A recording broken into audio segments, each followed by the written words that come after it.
인사하고 나면 이제 경직되어 있는 것 같은데 이게 인사할 때는 다 물결치는 이렇게 바다와 같이 다 흔들리는 거 보니까 그걸 못 느꼈는데 오늘 보니까 그렇게 보이네요. 우리가 그 봄이 되면서 생각하는 것은 나무가 다 죽어 있는 것 같고 이 추운 겨울에 어떻게 살아 있을까, 이렇게 생명이 있을까 이렇게 생각하고 있다가도 봄이 되면 몸이 트고 거기에 꽃이 피는 것을 보면 정말 부활이 있겠다라는 생각이 들게 됩니다. 우리가 정말 죽어 있는 것 같고 정말 죽은 것 같지만은 하나님께서 우리를 다시 부활의 생명으로 살리실 것이고 또 영원한 하나님의 생명을 우리에게 소유케 하실 줄로 믿습니다. 오늘 우리의 삶을 통해서 우리는 증명하는 삶을 살아야 합니다. 그것이 우리가 맡겨진 책임이고 또 우리의 말씀을 우리에게 주신 이유이기도 합니다. 지금 신명기를 이제 말씀을 나누면서 우리가 그 가나안 땅에 가서 어떻게 살아야 할 것인가 이 문제를 우리에게 말씀하고 있고요. 이것은 그리스도인이 된 이후에 우리는 어떤 삶을 살아야 할 것인가 이 말씀을 또한 우리에게 당부하는 내용이기도 합니다.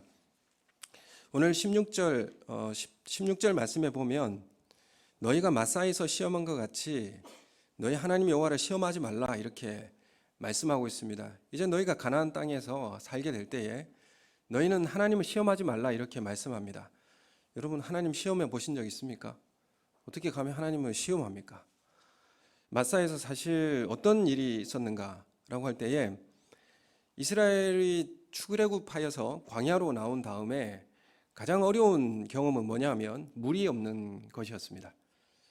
그래서 그들이 불평한 사건이 이 마사에서 하나님을 시험한 사건입니다. 출애굽기 17장에 보면 이런 내용이 자세히 나오고 있는데 신광야를 거쳐서 시내산 광야까지 이르게 됩니다. 광야이죠. 그래서 오랜 여정 가운데 시내산 광야에 도착합니다. 시내산 광야는 시내산이 있는 곳이고 그곳에는 이제 하나님의 말씀을 받는 그 자리가 다다라 온 것입니다. 근데 거기에서 진을 쳤는데 마실 물이 없는 겁니다. 그래서 마라에서는 백성들이 원망을 했는데 이제 17장에 출애굽기 17장에 거기에서는 이제 이스라엘 온 회중이 들고 일어납니다.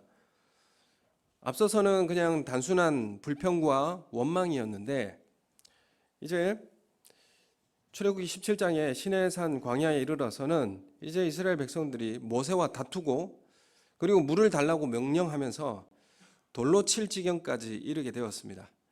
가장 적대적인 태도로 모세에게 공격하였고 그리고 항의한 그 장면이었습니다. 그래서 광야 생활하면 할수록 모세와 하나님을 향한 원망이 점점 더 격해지고 원망이 더 많아지고 있는 것을 우리가 보게 되는 것이죠. 그래서 마사에서 하나님을 시험한 것 같이 하나님을 시험하지 말라 이렇게 말씀하고 있는데 그 시험이 뭐냐 하면 하나님께서 우리를 애굽에서 광야로 이끌어내셨는데 지금 우리가 목이 말라서 죽게 되었는데 정말 하나님이 살아 계시는가? 정말 하나님이 나를 돌보고 계시는가? 라고 하는 의심이요 원망인 것이죠. 그래서 정말 하나님이 살아 계시는 거 맞습니까? 라고 하면서 항의하는 것입니다. 지금 그런 시험을 하지 말라는 것입니다. 우리의 원망, 내가 지금 이렇게 고통받고 어려운데 하나님 정말 나와 함께 하시는 거 맞는가? 라는 이 문제를 가지고 하나님 앞에 항변하는 것을 시험하는 것이다 이렇게 말씀하는 것입니다. 그래서 하나님은 나의 필요에 대해서 주실 수 있는 분인가? 내가 필요한 것을 하나님 주실 수 있는 분인가? 또 우리를 광야로 불러내셔서 가나안 땅으로 인도하실 만한 충분한 능력이 있으신 분인가? 라고 하는 의심과 그 시험이 그 가운데 담겨 있는 것, 원망이 담겨 있는 것입니다. 그래서 출애굽기 17장 3절에 보면 이렇게 말합니다. 당신이 어찌하여 우리를 애굽에서 인도하여 내어서 우리와 우리 자녀와 우리 생축으로 목말라 죽게 하느냐 이렇게 원망을 합니다. 그래서 우리와 우리 자녀, 우리 가축이 목말라 죽고 있다. 우리를 그냥 내버려 두느냐 이 말입니다. 이스라엘의 이 하나님에 대한 적대적 태도의 마음속 내심의 원인이 뭡니까? 나와 내 자녀와 내 재산이 죽게 되었는 죽게 되었는데 하나님은 왜 우리 중에 안 계신가라는 겁니다. 왜 우리를 돌보지 않느냐라는 것입니다. 정말 하나님 살아계신 게 맞느냐, 이렇게 원망을 하는 것입니다. 이 시험을 가나안 땅에 가면 하지 말라, 이렇게 말씀하시는 거죠. 하나님이 우리를 홍해를 통해서 출애굽시켜 주셨으면 이후에도 함께 해 주셔서 적어도 죽이지는 않으시고 목마르는 그 괴로움을 당하게 하시면 안 되지 않습니까? 라고 하는 그런 원망이죠. 목말라서 자녀들이 물 달라고 하고 있고 가축이 죽어가니까 이스라엘의 마음에는 두려운 마음과 또한 성급한 판단이 시작되는 것입니다. 내가 아픈 것은 참을 수 있지만 자녀가 고통받는 건 참기 어렵지 않습니까? 그들에게 가지고 있는 재산이라고 하면 가축입니다. 그들이 애굽에서 목축업을 했기 때문에 그들이 가지고 끌고 나온 것은 모든 것을 다 해봐야 가축이 자신의 모든 전부입니다. 근데 가축이 죽어가고 쓰러져가고 있으니까 그러면 이제 어떻게 하라는 겁니까? 광야로 인도하시는 분 누굽니까? 모세와 하나님이지 않습니까? 그래서 하나님 정말 살아계신 게 맞고 당신 정말 왜 나를 이끌어내서 이 광야에서 죽게 하느냐, 이 문제가 바로 하나님을 시험한 사건이 되었습니다. 정말 이 사건은 하나님이 정말 우리를 구원해 주셨고 목적한 곳에 가게 하게 하시는 것은 맞는가라는 근본적인 의심을 품고 마음이 완악해진 것입니다. 사실 애굽에서 열 재앙과 홍해 바다를 건너는 기적으로 출발을 해서 이제 영광의 목적지인 가나안 땅으로 가는 그 과정을 볼 때에 기적에서 영광의 목적지라고 한다면 지금 이 현실이 과거보다 더 나아야 되지 않겠느냐라는 그런 불신인 것이죠. 기적으로 출발해서 영광의 나라로 가게 되는데 아니 그럼 좀 더 나아져야 되는 거 아닌가? 삶이 좀 나아져야 되는 거 아닌가? 이런 불평과 원망인 것입니다. 우리는 예수 믿고 난 다음 우리가 삶이 더 편해지셨습니까? 생활이 좀 나아지셨습니까? 구원받은 성도가 되어서 내가 나아진 게 무엇일까? 한번 고민해 보신 적 있습니까? 예수 믿고 나서 내가 뭐가 더 변해진 것이 있는가? 사실 이스라엘 백성은 광야에 나와보고 나서 애굽만 못하다라는 거죠. 예수 믿기 전보다 더 힘들다는 겁니다. 여러분 예수 믿고 난 다음에 더 살기 편해지고 신경 쓸 일도 없고 마음에 서운한 감정도 없고 그렇습니까? 여러분 우리도 마찬가지입니다. 하나님께서 날 구원하셨는데 세상에서 직장이나 돈 걱정 없이 살게 해줄 수 있는 분인가? 하나님이 나에게 차와 아파트를 주실 수 있는 분인가? 이 시험을 계속 이제 받게 되는 것이죠. 여러분 우리도 이런 시험 가운데 놓여져 있습니다. 신앙생활을 한다고 해서 건강이 늘 좋은 것도 아닙니다. 고민거리가 다 없어지는 것도 아니죠. 그래서 어느 날 여러 문제로 고민하다가 쌓였던 모든 것이 드디어 머리바 사건식으로 폭발하게 됩니다. 하나님 이 정도는 해결해 줘야 되는 거 아닙니까? 하나님 내가 예수 믿고 정말 이 정도로 내가 하나님 앞에 헌신하고 이렇게 하는데 이런 정도는 좀 아니지 않습니까? 이렇게 나에게 고통이 가중되는 것은 아니지 않습니까? 라고 항변하는 문제가 생기는 것이죠. 정말 하나님 나와 함께 하시는 거 맞습니까? 나를 정말 그 영광의 나라로 인도하시는 그 하나님 맞습니까? 라고 하는 원망이 우리 가운데 드리워지게 되는 것입니다. 이런 이유로 항변하는 것이 머리바 사건이고 하나님을 시험하는 것이다. 이렇게 말씀하시는 겁니다. 여러분 우리가 예수 믿고 나서 교회 생활에 이제 겉에서 겉돌다가 교회 깊숙이 들어와서 일을 해보니까 너무 고통스럽죠. 너무 힘들죠. 여러 가지 한마디 한마디가 내 마음에 콕콕 박히고 이 어떻게 해야 될지 모를 정도로 그렇게 속상한 일도 많이 생기고요.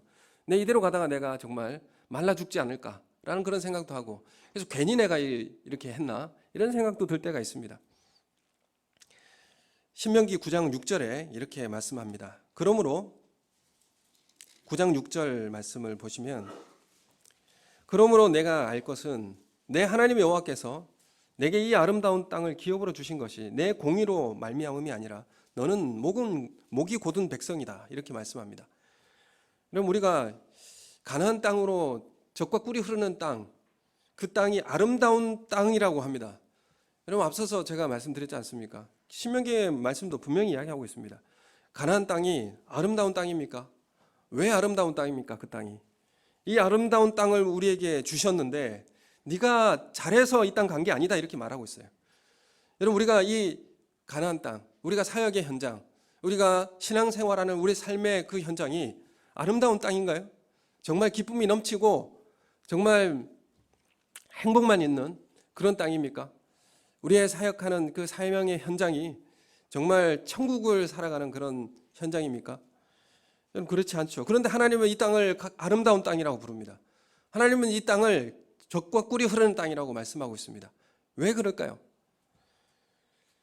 그런데 우리는 이 땅을 하나님께서 네가 뭔가 잘해서 이 땅 준 게 아니다 이렇게 말씀하고 있고, 네가 뭔가 잘해서 이 영원한 생명을 구원을 허락하신 것이 아니다 이렇게 말씀하고 있습니다. 너는 원래 목이 곧은 백성이다 이렇게 말씀하고 있습니다.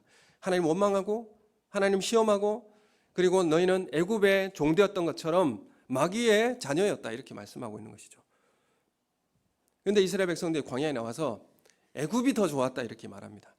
애굽으로 다시 돌아가자 이렇게 이야기하고 있고, 옛사람으로 다시 돌아가자 이런 이야기를 하고 있는 것입니다. 이스라엘 백성을 가나안 땅에 이주시킨 것이 너희들의 잘한 것의 보상으로 이루어진 것이 아니라 선물이고 은혜다 이렇게 말씀하고 있습니다.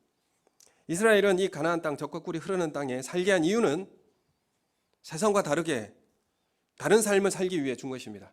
세상과 다르다. 그것은 마귀의 자녀가 아니라, 죄의 자녀가 아니라 하나님의 자녀의 특권을 가지고 그 영광스러운 자녀된 모습을 살게 하기 위해서 우리를 이 땅에 살게 하셨다 이렇게 말씀하는 것입니다. 너희는 이 가나안 족속과 같이 그렇게 살지 말라.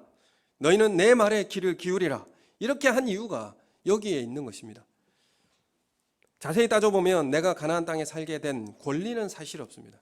내가 어떤 뭔가 한 게 있어서 보상으로 내가 구원을 얻었거나 예수 믿는 자녀가 되었던 것은 아닙니다. 그러나 가나안 땅에 살기 위해서 우리에는 책임이 있는 것이죠. 우리는 선물로 은혜로 받았는데 우리는 이 땅에 살기 위해서는 책임이 있고 의무가 있습니다.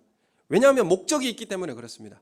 하나님께서 우리에게 가게 하시는, 우리가 어떤 존재가 되게 하시는 목적이 있기 때문에 우리는 이 가나안 땅에서, 이 척박하고 고통스러운 이 땅에서 하나님을 의지하고 말씀에 순종하며 살아야 할 책임과 의무가 우리 가운데 있다는 것입니다.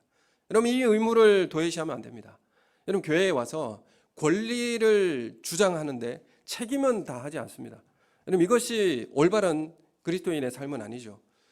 아니, 교회에 와서 이런 정도는 해줘야 되지 않습니까? 여러분, 우리는 권리는 주장하죠. 이 정도는 해줘야 되지 않습니까? 여러분, 그러나 우리는 책임을 우리는 하나님 앞에서 하고 있는가? 한번 생각을 해볼 필요가 있는 것입니다. 여러분, 우리는 내 권리로 이 땅에 들어온 게 아니죠. 내 어떤 힘과 보상으로 구원을 받은 것이 아닙니다. 그러나 이 땅에 들어왔을 때에 우리는 하나님의 말씀을 지키고 준행하는 그런 책임 있는 삶을 살아야 하는 것입니다. 왜냐하면 목적이 있기 때문에. 죄악을 떠나서 거룩함으로 살게 하기 위해 가나안 땅에 하나님은 이주시킨 것입니다. 그래서 가나안 나라에 이주하게 하셔서 그 나라 이스라엘을 제국이 되게 하셨습니까? 아니죠. 제사장 나라가 되게 하셨습니다. 여러분, 이것을 우리가 분명히 깨달아야 합니다. 거룩한 백성으로 살게 하기 위해서 옮기신 것입니다. 너희가 내 백성 된 것은 다른 사람보다 괜찮아서가 아니라 내가 목적하고 기뻐하는 그런 존재로 빚어내기 위해서 내가 너희를 불러낸 것이다 이렇게 말씀한 것입니다. 그래서 이제 시작인 것이죠. 이스라엘은 광야에 나와서 이제 출발입니다. 구원받았다고 해서 끝이 아니죠. 이스라엘 백성들이 홍해바다 건너고 기적과 능력과 이적을 경험하고 나서 끝이 아닙니다. 이제 시작이고 출발인 것이죠. 어디를 향해 가야 됩니까? 가나안 땅을 향해 가야 되고, 가나안 땅에서 또한 하나님이 요구하신 그 삶의 규례와 책임을 다하여 살아가야 할 그 삶을 살아야 하는 것입니다. 이제 시작인 것이고 책임 있는 일을 감당하기 위해서 들어가는 자리다 이렇게 말씀하는 것이죠. 지금 이 신명기의 말씀은 언제 주어진 말씀입니까? 홍해를 건너서 광야에 이제 살다가 40년 동안 광야의 삶을 살다가 이제 가나안 땅을 들어갈 때에 앞서서 너희는 이렇게 살아야 된다라고 다시 한 번 더 율법을 설명해주고 당부하는 내용이 신명기의 말씀입니다. 그래서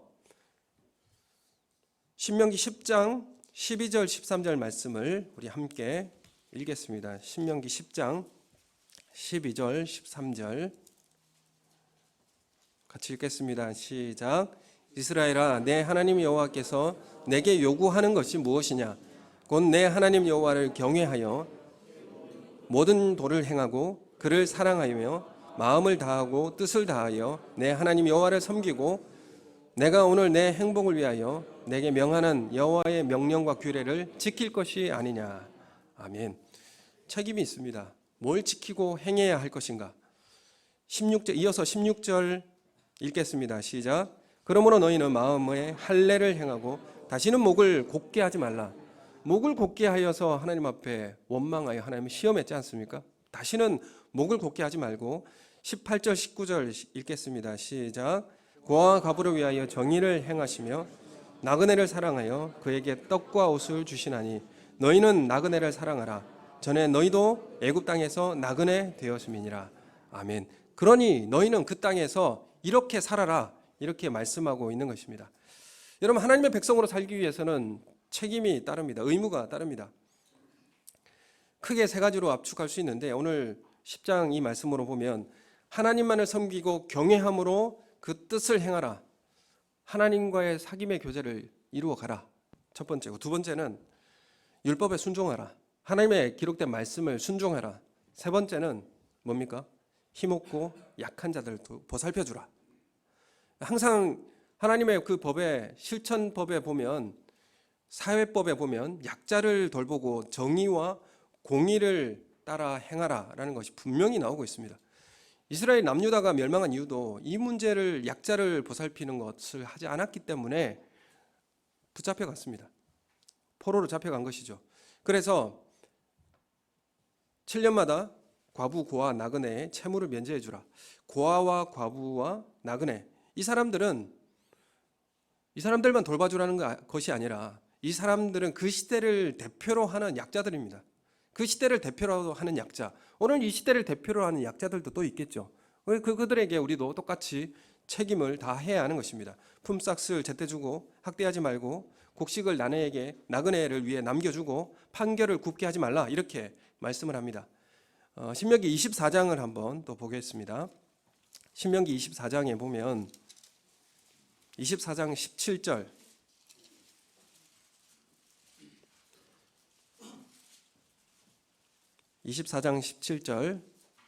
시작. 너는 객이나 고아의 송사를 억울하게 하지 말며 고아, 과부의 옷을 전당 잡지 말라. 자, 19절 또 읽겠습니다. 시작. 너는 그 한 뭇을 밭에 잃어버렸거든 다시 가서 가져오지 말고 나그네와 고아와 과부를 위하여 남겨두라. 그리하면 내 하나님 여호와께서 내 손으로 하는 모든 일에 복을 내리시리라.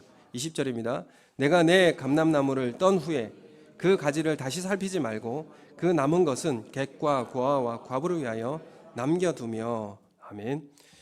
그리고 포도나무 딴 다음에 남은 것을 다시 따지 말고 객과 고아와 과부를 위하여 남겨두라, 이렇게 말씀하고 있습니다. 이 명령을 가나안 땅에 들어가서 행해야 되는 것이죠. 그럼 이게 어떤 의미입니까? 아니, 가나안 땅이 먹고 살기 좋은 땅이라고 했습니까? 척박한 땅이에요. 내가 열심히 땀 흘리고 살아도 그냥 맞벌이하고 열심히 살아도 먹고 살기 힘든 땅입니다. 왜냐하면 비 올 때는 농사 짓고요, 비가 안 올 때는 목축업해야 돼요. 그러니까 여러 가지 맞벌이를 하면서 정말 힘겹게 살아도 먹고 살기가 그렇게 넉넉지 않은 그 상황에서 이 명령을 지켜야 된다는 것입니다. 왜 이렇게 지켜야 할까? 11조 규례도 똑같이 규례가 들어가 있는 것이죠. 고아 과부를 돌보는 문제가 함께 들어져 있습니다. 그럼 우리가 믿음으로 담대함을 가져야 한다는 것은, 여러분, 우리가 약자를 돌보는 것에서 우리의 담대함이 드러나야 합니다. 여러분, 이렇게 곡식 벨 때 한 뭇을 많이 이렇게 곡식단을 거뒀는데 와서 생각해보니까 한 단이 없어진 거예요. 밭에 떨어뜨린 것 같아요. 그럼 찾아가라고 말합니까? 찾아가지 말라고 그러는 거예요. 그리고 감람나무 열매를 다 떤 후에 다시 살피지 말랍니다. 한번 떨고 그냥 놔두래요. 왜요? 가난한 사람, 약자들을 위해서 남겨두라는 겁니다. 여러분, 이게 여기에 용기가 필요해요. 왜냐하면 이렇게 한다고 해서 사람들이 알아주지도 않고요, 또 이게 내 손해보는 이 일에 대해서 우리는 희생을 각오를 해야 되기 때문에 여기에 담대함이 필요한 것입니다. 믿음의 담대함이 여기에서 요구되는 것이고요. 하나님의 말씀에 지켜 순종하는 것이 여기에 용기가 필요한 것입니다. 제가 어렸을 때에 남해에 살았는데 남해에도 저 포도나무 과수원이 있더라고요. 그래서 그 제 친구가 하나 있었는데 초등학교 때 어머니가 그 홀어머니 밑에서 제 형제가 3명인가 2명인가 있었던 그 자녀들 가운데 제 친구 하나 있었는데 언제나 한번 저를 이제 불러서 놀자고 하고 그래서 어디를 가자고 하느냐 하면 과수원에 가자는 거예요. 갔더니 포도나무들이 있는 그 포도원이었습니다. 근데 왜 여기 오자고 그랬냐 그러니까 포도가 다 추수가 다 됐어요.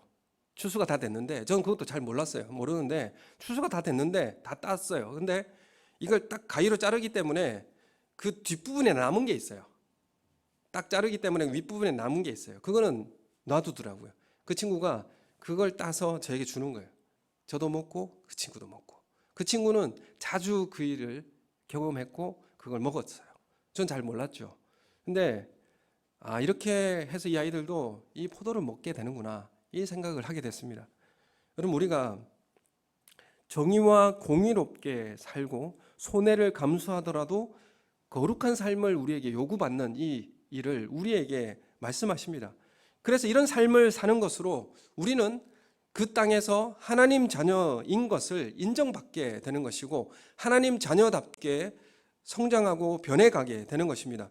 그리스도인으로 인정받는 것은 종교생활 잘하는 것으로 어떤 종교적 언어를 하고 뭐 그렇게 해서 인정받기보다는 어떤 행동과 어떤 삶을 사는가에 따라서 결정되게 되는 것입니다.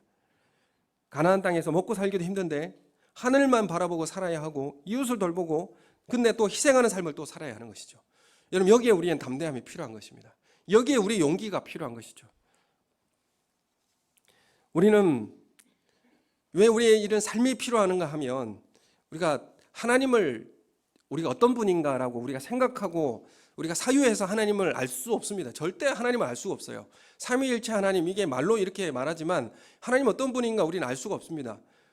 어떻게 알 수 있느냐 하면 성부 하나님은 천지를 창조하시고 우리를 계획하시고요.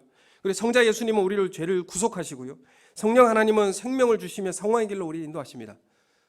하나님께서 하신 일을 통해서 하나님께서 어떻게 우리에게 하신 일을 통하여서 우리는 하나님을 알아가게 되는 것입니다. 이런 하나님께서 하신 일을 우리에게 보여주지 않으셨으면 우리는 하나님을 알아갈 수가 없는 것이죠. 생각과 사유 가운데서 우리는 절대로 하나님을 알 수가 없습니다. 그래서 우리 내면에 있는 것으로만 하나님, 우리의 그리스도인다움을 보여줄 수가 없는 거죠. 우리도 그리스도인이라고 하는 것을 어떻게 보여주겠습니까? 우리 하는 삶과 행동으로 보여주게 되어지는 것입니다. 그래서 이스라엘 백성들이 가나안 땅에 들어가서 이렇게 살라고 삶을 통하여서 실천하라고 이렇게 말씀하시는 것이죠. 여러분 우리에게도 약자가 있습니다. 여러분 가나안 땅에서 살 수 있는 삶을 사는데 용기가 있어야 되고 확신이 필요합니다. 근데 믿음과 확신이라는 것이 여기에 사용되어져야 합니다. 여러분 우리 교회도 강자가 있고 약자가 있죠. 저는 강자일까요, 약자일까요? 저 강자입니다. 저 약해 보여도 강자예요. 아니 그 뭐 성격이 뭐 약한 게 아니고 지위와 직분과 위치가 강자라는 겁니다. 제가 있는 위치가 약하게 보여서 약해지는 거죠. 제가 우자고 한 이야기가 아니고요. 여러분은 강자입니까, 약자입니까, 교회에서?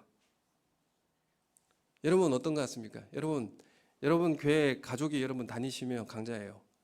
오랫동안 교회 생활하셨죠, 강자입니다. 과거의 기억들을 교회 교인들과 함께 지냈던 시간이 길죠, 여러분 강자입니다. 누가 약자일까요? 이게 가족 없이 홀로 온 사람, 부모님 없이 혼자 출석한 아이. 여러분 이 사람들이 약자입니다. 여러분 그 대화 가운데 끼어들 수 있겠습니까? 여러분 부모가 없는 자녀가 이 교회에 와가지고 놀다가 다치면 엄마하고 뛰어가요. 엄마 없는 자녀가 교회에 와서 어떤 마음을 느낄까요? 여러분 이걸 좀 헤아릴 수 있어야 됩니다. 여러분 우리가 교회가 울타리가 좀 낮아져야 되죠. 우리의 정서적 울타리도 낮아야 됩니다. 그래서 우리는 무엇까지 우리는 지켜야 되느냐 하면 대화하는 것까지도 우리는 신경 써야 합니다. 그래서 우리가 대화를 할 때도 우리가 과거에 나누었던 기억들이 있는 것, 새로운 사람이 있거나 약한 사람이 있으면 안 하셔야 합니다. 왜냐하면 그 사람은 그 자리에 소외되거든요. 그 대화에서 소외됩니다. 근데 그 대화에 소외된 게 엄청난 고통이에요. 그 자리가 너무 힘들어요. 근데 강자는요, 그게 그만큼 고통스러운 걸 몰라요. 근데 이걸 알아야 합니다. 여러분, 우리가 성도들이 이런 자리까지 나아가게 되시기를 소원합니다. 여러분, 새로운 성도들이 우리 교회에 오게 되면 어디에 정착해야 됩니까? 소그룹에 먼저 정착하셔야 돼요. 소그룹에 정착하시려면 약자를 돌보실 수 있어야 합니다. 이스라엘 백성들은 울타리가 낮았습니다. 출애굽할 때도 잡족들이 끼어 있었고요. 그리고 요셉도요, 애굽의 제사장 딸과 결혼했고요. 그리고 룻도 에스더도 다 이방 나라의 사람들의 삶을 살았습니다. 여러분, 우리가 하나님께서 우리를 울타리를 낮추고 그들을 약자를 돌보고 섬기는 삶을 살아야 한다고 우리에게 말씀하고 있습니다. 그래서 그들의 눈높이와 그들의 위치에서 우리는 대화하고 그들에게 행동하고 이런 삶이 우리의 삶에 배어 있어야 됩니다. 그래야 그들이 우리 공동체 안으로 들어오고 우리 가운데 정착할 수가 있게 되는 것이죠. 여러분, 그래서 말하는 것, 그리고 우리가 행동하는 것, 그래서 그 사람이 말할 수 있는 주제, 그 주제를 신경 써서 말하는 것, 고통스럽죠. 이게 우리가 힘든 어려움입니다. 이런 것들을 기꺼이 감내할 수 있는 그런 교회가 되셔야 그 성도들을 우리 교회 가운데 정착시키고 함께 갈 수 있지 않겠습니까? 여러분, 우리가 가나안 땅에 들어가서 우리가 예수 믿고 사는 것이 너희가 뭔가 잘해서 얻었고 먹고 마시고 그렇게 사는 것이 아니다. 이른 비 늦은 비가 내려준 땅을 주신 것은 하나님의 특별한 자녀로 살기 위해서 준 것이다. 이렇게 말씀하고 있습니다. 이스라엘 백성은 우리가 잘나서 얻었으니 먹고 마시고 내 마음대로 살자 이렇게 한 것이죠. 우리가 여기서 허락된 복을 우리의 방탕이나 쾌락으로 쓰고 자존심 경쟁하고 누가 더 힘 있느냐고 하고 경쟁하고 있다면 이스라엘이 바벨론에 멸망했듯이 우리도 그 땅에서 쫓겨날 수밖에 없는 것입니다. 20절 오늘 말씀의 후일에 내 아들이 6장 오늘 말씀 20절 말씀을 보시면요. 6장 20절 말씀을 함께 읽겠습니다. 시작. 후일에 내 아들이 내게 묻기를 우리 하나님 여호와께서 명령하신 증거와 규례와 법도가 무슨 뜻이냐 하거든. 여러분, 이 질문 앞에 여러분 어떻게 우리 이웃과 우리 자녀들에게 대답을 하시겠습니까? 여러분, 이 질문 할 겁니다. 지금 목이 말라서 물을 찾지도 못하고 가축이 죽어가고 있는데 아이들이 쓰러져가는 그런 상황인데 지금 이 말씀에 하나님의 말씀을 지켜 행한다는 게 무슨 의미입니까? 뭐하러 이런 규례와 법도를 지키는 겁니까?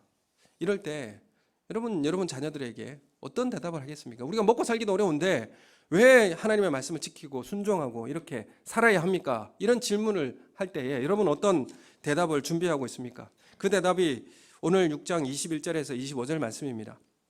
우리의 행복과 우리의 자랑은 눈에 보이는 힘을 소유하는 것이나 물질이 아니라 하나님 안에 거룩함이요 그것이 우리의 의로움이다, 옳은 것이다 이렇게 말씀하고 있습니다.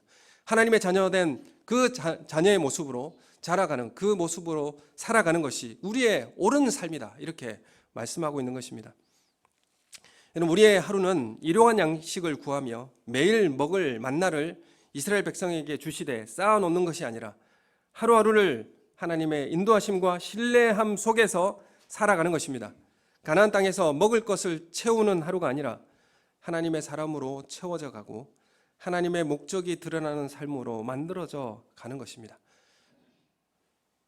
여기에 꽃이 이렇게 있는데요.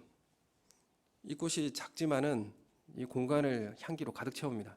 여러분, 우리가 어떤 소그룹에 아니면 어떤 부서에 아니면 어떤 직장에 우리가 존재하는 것 자체로 하나님의 백성의 향기가 나타나기를 소원합니다. 우리가 있는 그 모습대로 하나님 향기가 나타나는 우리의 삶이 되시기를 예수님의 이름으로 축원합니다. 우리가 가장 이제 세상을 살면서 힘들고 어려움을 당할 때 그 이유가 뭡니까? 우리가 교회에서도 고통을 당하고 힘들고 또 세상 속에서도 어려움을 당할 때에 그 이유를 내가 힘이 없어서 그렇구나. 세상에서 내가 뭐 과시하고 할 그런 어떤 힘이 없어서 그렇구나. 이렇게 가게 됩니다. 그래서 방법을 어떻게 해서든지 세상에서 지지 않기 위해서 힘을 기르려고 하죠. 남보다 더 힘이 세지면 이런 문제가 안 생길 거야 라고 하면서 가는 것이 돈을 구하고 명예를 구하고 남보다 더 높은 지위를 원하는 것입니다. 모두 힘을 구하고 명예를 구하고 남보다 더 높은 지위를 얻기 위해서, 더 세지기 위해서 달려가게 되는 것입니다. 우리는 모두 여기 이런 유혹에 시달리게 됩니다. 하나님의 말씀은 겸손하고 용납하고 용서하고 자기를 부인하고 십자가를 지고 이런 거 잘 알죠. 우리가 이렇게 살아야 되는 줄 잘 알죠. 근데 왜 우리 삶의 실천과 생활화가 되지 않을까요? 이거는 이렇게 살면 약해 보이기 때문에 그렇죠. 약해 보이는 것 같아요. 자존심 상해 보이고요. 힘이 없어 보이기 때문에 그렇습니다. 세상에는 이런 방식으로 살면 손해보게 됩니다. 근데 그리스도인은 어떻게 요구받고 있습니까? 손해보는 삶을 우리에게 요구받게 되는 것이죠. 그 땅에서 너희는 그렇게 살아라 이렇게 말씀하지 않습니까? 예수님이 광야에서 40일 동안 밤낮으로 금식하셨고 배가 몹시 고팠고 목도 너무나 말랐습니다. 그때 마귀가 와서 시험을 합니다. 천하 만국과 그 영광을 보여주면서 내게 엎드려 경배하면 이 모든 것을 주겠다라고 이렇게 제안합니다. 마귀의 유혹은 하나님 아버지의 정하신 때와 뜻에 대한 순종, 복종을 왜 하는가 하는 겁니다. 왜 이렇게 고통스럽게 이런 일을 하느냐 이겁니다. 기다릴 필요가 있느냐? 나에게 절만하면 나는 지금 이것을 네게 줄 수 있다. 이렇게 지금 예수님께 유혹하고 시험하고 있는 것이죠. 이 유혹 예수님께만 있겠습니까? 예수님 우리의 모든 고통과 아픔을 다 경험하신 것입니다. 우리가 똑같이 유혹을 받게 되는 것이죠. 마귀의 이 이야기만 들으면 쉽게 얻을 수 있을 것 같습니다. 인내와 순종과 복종은 필요 없는 것이죠. 때를 기다리고 할 필요도 없는 것입니다. 하나님의 뜻, 고난의 신비 이런 거 다 필요 없고 내 마음이 가는 대로 이 마귀는 선택하라고 이렇게 하는 것입니다. 편한 대로 선택하라는 겁니다. 무엇이 너를 행복하게 해줄 수 있을 것 같은가? 그러니 네가 옳다고 생각하는 그 일을 결정하라. 이렇게 지금 마귀가 요구하는 것입니다. 예수님은 이 시험 앞에 어떻게 대항하셨고 승리하셨습니까? 오늘 신명기 말씀을 통하여서 승리하셨어요. 이 말씀을 인용하셔서 승리하셨습니다. 예수님은 하나님이시잖아요. 예수님 하나님이신데 예수님의 말로 이길 수 있습니다. 근데 예수님은 자신의 말로 하지 않으시고 기록된 말씀을 인용하셔서 세 가지의 시험을 모두 다 신명기 말씀을 통해서 이기셨습니다. 말씀에 순종하셨어요. 연약하게 이 말씀에 의지하여서 순종하신 길을 걸어가셨습니다. 그래서 신명기 6장 13절의 말씀을 인용하면서 주 너희 하나님께 경배하고 다만 그를 섬기라 하셨다. 이렇게 이 말씀을 인용하면서 마귀를 물리치셨습니다. 그러므로 나는 하나님의 뜻과 명령에만 경배하고 섬길 것이다. 이렇게 예수님은 선택하고 결단한 것입니다. 예수님은 고난과 순종, 복종, 인내를 통해 십자가의 길을 가겠다라고 선택한 겁니다. 고통의 길을, 고난의 길을 가겠다라고 선택한 것입니다. 하나님의 말씀을 따를 것인가? 내 편리함에 기대어 시대 정신에 따를 것인가? 여러분, 우리는 오늘 이 시대에 우리 유혹을 받고 되는 겁니다. 지금 이 시대는 절대적 기준도 사실 없고요. 하나님의 말씀도 권위를 잃게 되어지고 순종하지 않는 시대가 되어갑니다. 내 소견에 옳은 대로 사는 것이 세련돼 보이고 효율적이라고 생각되어지는 그런 시대를 우리는 살고 있습니다. 나에게 힘과 성공과 만족만 준다면 언제든지 절할 수 있는 그런 준비가 되어 있는 이 시대의 유혹에 우리는 저항할 수 있어야 됩니다. 하나님의 말씀에 순종의 길을 걸어가야 합니다. 손해를 보더라도 그 길을 갈 수 있어야 하는 것입니다. 우리는 왕같은 제사장이고 하나님의 통치를 위임받은 분봉왕입니다. 그러나 우리를 통치하시는 진정한 왕이 있다라는 사실을 우리는 우리의 삶을 의식하며 살아가야 합니다. 이런 의식을 가지고 살 때에 우리에게 건강한 자존감이 가질 수 있게 되는 것입니다. 우리를 왕으로 부르신 진짜 왕이 있다라는 사실을 우리는 삶을 통해 증언하며 살아가야 하는 것입니다. 그래서 무리 없다고 하나님 정말 살아계십니까? 라고 이렇게 항변하고 원망하지 말라고 하는 이유가 바로 여기 있는 것입니다. 우리를 돌보고 우리의 주인 되시고 우리 아버지 되신 하나님께서 우리를 함께하고 계시고 우리 인도하신다는 사실을 삶을 통하여서 증명하는 겁니다. 그게 어떻게 대표적으로 나타나는 겁니까? 손해보는 일로 나타나는 거예요. 희생하는 일로 나타나는 것입니다. 약자를 돌보는 모습으로 나타나는 것입니다. 여러분, 세상은 십자가, 길, 손해보는 거, 배고픔, 고독 이런 거 싫어합니다. 이런 걸 가고 싶어 하지 않습니다. 세상은 힘 있고 권세 있고 영광을 얻을 길이를 선택하라고 유혹합니다. 그래서 마귀는 마귀의 분봉왕이 되라고 우리를 유혹하는 것이죠. 다시 애굽의 죄의 종이 되라고 우리를 유혹하고 있는 것입니다. 여러분, 우리는 가나안 땅이 놀고 편하고 그렇게 쉽게 살 수 있는 곳이 아니죠. 예수님께서 이 유혹에 대해서 이렇게 말씀하시죠. 주 너희 하나님께만 경배하고 다만 그를 섬기라 하셨느니라. 내가 하나님 말씀에 따라서 순종하겠다라고 결단하는 삶입니다. 내 인생의 주인은 하나님이시다. 하나님과의 친밀한 교제 가운데 열어두신 그 십자가의 길로 내가 가겠다라고 선택하는 것입니다. 우리가 부족한 것이 없는데 왜 우리는 교회 가는 겁니까? 우리가 이렇게 어렵게 사는데 왜 주일날 교회 나가서 스트레스 받고 상처받고 마음대로 어떻게 하지도 못하고 이런 고생을 왜 합니까? 라고 자녀들이 물어볼 때 여러분 어떤 대답을 가지고 계십니까? 25절의 말씀처럼, 오늘 6장 25절의 말씀처럼 우리 함께 읽겠습니다. 6장 25절 말씀 시작. 우리가 그 명령하신 대로 이 모든 명령을 우리 하나님 여호와 앞에서 삼가 지키면 그것이 곧 우리의 의로움이라 할지니라. 아멘. 여러분, 이렇게 사는 것이 하나님의 백성다운 것이요 이것이 우리의 의로운 것이다. 이렇게 말씀을 하고 있습니다. 여러분, 이런 삶을 보여주셔야 되는 것이죠. 자녀들에게 이런 삶이 하나님께서 원하시는 삶이다라는 것을 실제로 우리가 손해보는 삶을 살아야 하고요. 그 삶을 통하여서 자녀에게 진짜 우리의 생명은 내가 힘들어 수고해서 내가 생명 얻는 것이 아니라 하나님께서 우리에게 주시는 거구나 라는 것을 삶을 통해서 보여주는 이 삶을 우리가 이 땅에서 책임 있게 감당해야 되는 것을 요구받고 있는 것입니다. 여러분, 우리의 삶을 보면 내 힘과 능력을 내가 추구하고 내가 찾으려고 이렇게 살아가는 삶이 아닌가 다시 한 번 더 돌아보고요. 여러분, 교회 삶을 살아갈 때에 교회에 헌신해보고 사역을 깊이 들어와서 해보면 얼마나 많은 이야기도 듣고 고통스럽기도 하고 이걸 왜 내가 세상 속에서 살아갈 때는 이런 거 안 듣고 내가 편하게 살 수 있는데 교회에서 이런 이야기 들어야 되고 이런 고통을 받아야 되느냐 이런 거 많지 않습니까? 그런 이야기를 들을 때마다 막 가슴에 쿡쿡 찔리고 그 집에 돌아와 보면 독화살 몇 개 막 박혀 있고 말이죠. 누가 나한테 이런 말을 했지? 이런 누가 다시 돌아보게 되고 다시 또 분노가 막 올라오고 말이죠. 왜 이런 이야기를 들으면서 이런 일을 해야 되는가? 이런 고통스러운 문제들이 가나안 땅에는 펼쳐지는 것입니다. 가나안 땅은 이제 편안하고 다리 쭉 뻗고 풍성하게 자라는 것이 아니라 이른 비 어느 준비를 기다리며 하나님을 의존하고 하나님을 신뢰하며 살아가는 그 자리가 바로 가나안 땅입니다. 오늘 우리의 신앙의 생활에서 우리의 삶의 원리와 자세, 모습이 배어 있어야 합니다. 이걸 하지 못하면 우리의 자녀와 우리의 이웃은 뭘 말해도 설득되지 않습니다. 내가 그리스도인이고 하나님 나라가 있고 하나님께서 우리의 창조주이시다라는 것이 증명되지도 못하고 설득되지도 못하는 것입니다. 우리는 이웃과 자녀 앞에 서 있게 됩니다. 교회는 세상 앞에 서 있게 되는 것이죠.